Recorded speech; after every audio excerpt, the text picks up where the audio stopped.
Doctor ortho, अब दर्द भी घुटने टेकेगा। एसआईआर को लेकर सपा और कांग्रेस पर जमकर बरसे ओपी राजभर। नमस्कार, मैं Kirti Bhardwaj, channel for news UP में आप सभी का एक बार फिर से स्वागत है। उत्तर प्रदेश की राजनीति में अपने बेबाक अंदाज और धारदार बयानों के लिए मशहूर कैबिनेट मंत्री ओम प्रकाश राजभर ने एक बार फिर विपक्षी खेमे में हलचल पैदा कर दी है। महिला आरक्षण बिल से लेकर अंतर्राष्ट्रीय कूटनीति तक राजभर ने न केवल केंद्र सरकार की नीतियों का पुरजोर समर्थन किया, बल्कि समाजवादी पार्टी और कांग्रेस की मंशा पर भी गंभीर सवाल खड़े किए।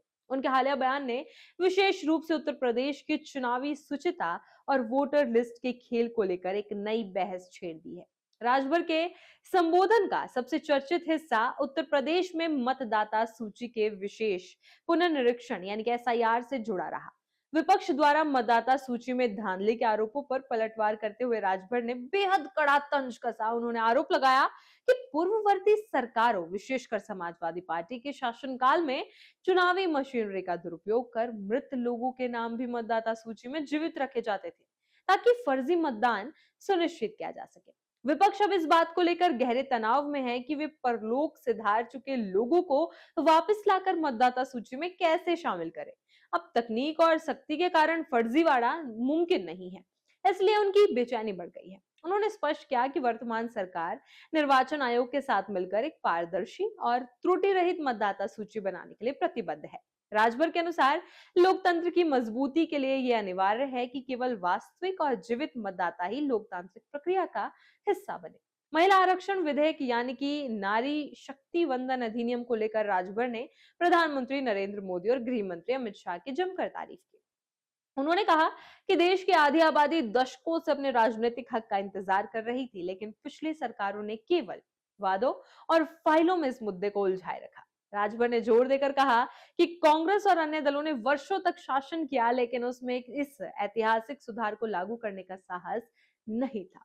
आरक्षण लागू होने से नीति निर्माण में महिलाओं की 1/3 भागीदारी सुनिश्चित होगी, जिससे समाज के सभी वर्गों का प्रतिनिधित्व संतुलित होगा। बिना जनगणना के बिल लागू न करने के कांग्रेस के तर्कों पर राजभर ने कहा कि जो लोग सत्ता में रहते हुए कुछ नहीं कर पाए, वे अब केवल अड़ंगा लगाने की राजनीति कर रहे हैं। केवल क्षेत्रीय राजनीति तक सीमित न रहते हुए राजभर ने अंतर्राष्ट्रीय मुद्दों पर भी अपनी राय रखी। मिडिल ईस्ट में बढ़ते तनाव और युद्ध की स्थितियों पर चिंता व्यक्त करते हुए उन्होंने भारत के शांतिपूर्ण दृष्टिकोण को रेखांकित किया। उन्होंने प्रधानमंत्री मोदी के विदेश दौरों और उनकी शांति कूटनीति का जिक्र करते हुए कहा कि आज दुनिया भारत की ओर एक समाधानकर्ता के रूप में दिख रही है। राजभर का मानना है कि युद्ध कभी भी स्थायी समाधान नहीं दे सकता, ये केवल विनाश लाता है। देशों को हथियारों के बजाय व्यापार, तकनीक और सांस्कृतिक आदान प्रदान में प्रतिस्पर्धा करनी चाहिए। बुद्ध और गांधी की भूमि होने के नाते भारत हमेशा सह अस्तित्व का संदेश देता है। प्रधानमंत्री मोदी ने वैश्विक मंच पर यह स्पष्ट कर दिया है कि युद्ध का युग नहीं है।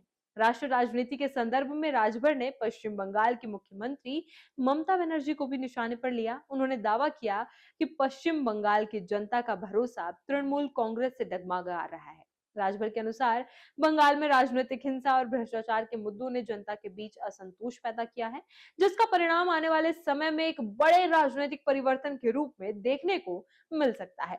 ओम प्रकाश राजभर का यह बयान केवल एक राजनीतिक भाषण नहीं, बल्कि आने वाले चुनावों के लिए सत्ता पक्ष की रणनीति का एक खाका भी है। जहां एक और उन्होंने महिला आरक्षण जैसे मुद्दों के जरिए महिला वोट बैंक को साधने की कोशिश की, वहीं दूसरी ओर मतदाता सूची पर दिए गए बयान से समाजवादी पार्टी के जमीनी प्रबंधन पर सीधा प्रहार किया। राजभर ने साफ कर दिया कि एनडीए सरकार केवल विकास की ही नहीं, बल्कि चुनावी तंत्र की सफाई की भी बात करेगी।